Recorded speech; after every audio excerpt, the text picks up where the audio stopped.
So I can make anybody fat. Insulin causes weight gain. So for example, if I prescribe insulin to people, people gain weight. I could make you obese. I just have to give you enough insulin. If you think about what the major causes of disease are in the 19th century and early 20th century, what was killing people was infections, right? So people are dying of tuberculosis, people dying of pneumonia. We developed penicillin, we developed all these great drugs, so people lived. The problem is that's not our situation now. So we've taken the same attitude of here's a magic pill and we've applied it to a dietary disease. That's insane. The multi-million-dollar question is, why is it happening? I mean, it's not like we're deficient in pharmaceuticals, right? And we don't have a Toujeo deficit. Right now, it's really the perfect storm. I mean, we're eating more processed food than ever before. Our environment is toxic, and we're leading these incredibly stressful lives. I think a lot of diseases are really the same disease. So like obesity, type 2 diabetes, high blood pressure, heart disease, it's all basically the same problem. Type 2 diabetes is a dietary disease. It's the leading cause of blindness, it's the leading cause of amputations, it's the leading cause of kidney disease and dialysis, it's a leading contributor to cancer, it's a leading contributor to heart disease. So practically 70% of what we practice in modern Western medicine is all related back to your diet. What happens when you're eating these high-carb diets is, of course, is this constant flood of first sugar and then insulin, because your body's like freaking out. Oh, it's too high. We're going to hit a coma point. Here we go. Got to do something about this. So out comes the insulin. When you're constantly shouting with this insulin hormone, the receptors on the cell will down-regulate. It's called insulin resistance. The body is not responding well to insulin. It's like if you're shouting really loudly, people are going to put their fingers into their ears, right? If you shout really loudly every day for years, the cells get deaf. They don't hear it anymore. The body has to excrete 2 times more, 5 times more, 10 times more than normal to get the message across. And then you treat it by injecting even more insulin. And I think that's, criminally insane.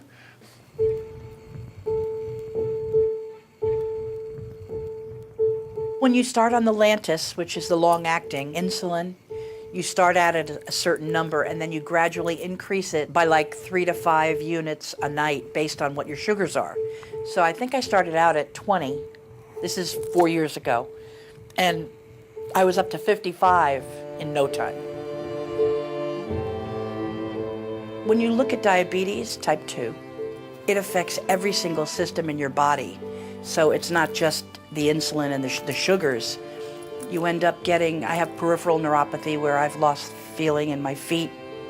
I have gastroparesis. I have early kidney disease. I have, what else? I have coronary artery disease. The arteries in my whole body are pretty much affected. This carotid artery is 99% occluded, meaning that I could have a stroke at any time. We had talked on Friday. Yes. And so you decreased your insulin even more. Did you have any issues this weekend? Where were your sugar levels? No, they were all good. Last night's was 91. Since the 2 months that I've been doing this food program, 2? It may just be 6 weeks that she has been here. Yeah. I've lost 17 pounds. And within a month, we were able to decrease her insulin by half, even more. I don't have any more sliding scale, regular short acting.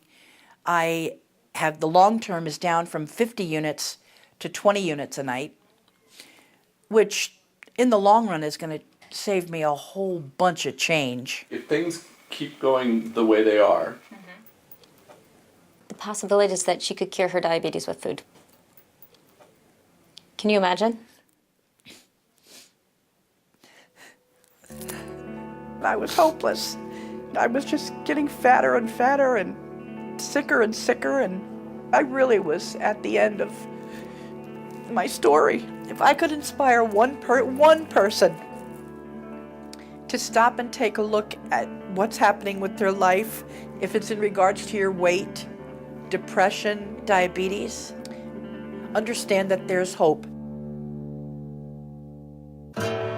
Good news is something I never thought I would hear myself say, that I am completely off all insulin. Oh, Patty! Yeah. Congratulations! Thank you. That's incredible! Yeah. Yeah. And your blood sugars have been completely fine? It's been 10 days. Are you kidding? But who's counting? How much weight have you lost in entire? 45 pounds so far. It's so exciting. 45. I think that's 3 dress size. I'm halfway. I would like to lose 90, so. I find that so fascinating. The first lines of defense are always like, take this pill, take that pill, that medication. And like, oh, you're at the end of your rope. And so maybe you should try changing what you eat. I think I always knew that, but I don't think I knew how. And as much medical knowledge as I have, even nursing, I don't think they teach you enough about nutrition. I mean, that kind of makes me a little bit embarrassed to say, but it's been a whole big lot of reflection.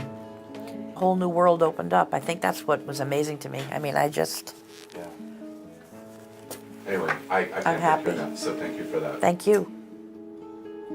There's something implicit in all of this that no one seems to be saying.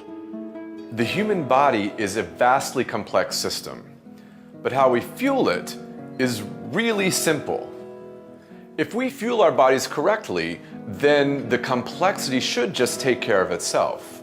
So, metabolically speaking, there are really only 2 fuels we can use. They are sugars and carbohydrates, which is glucose, and fat, which is ketone bodies. If we go with the notion that fat is the fuel that nature has intended, then suddenly all the dominoes just fall into place.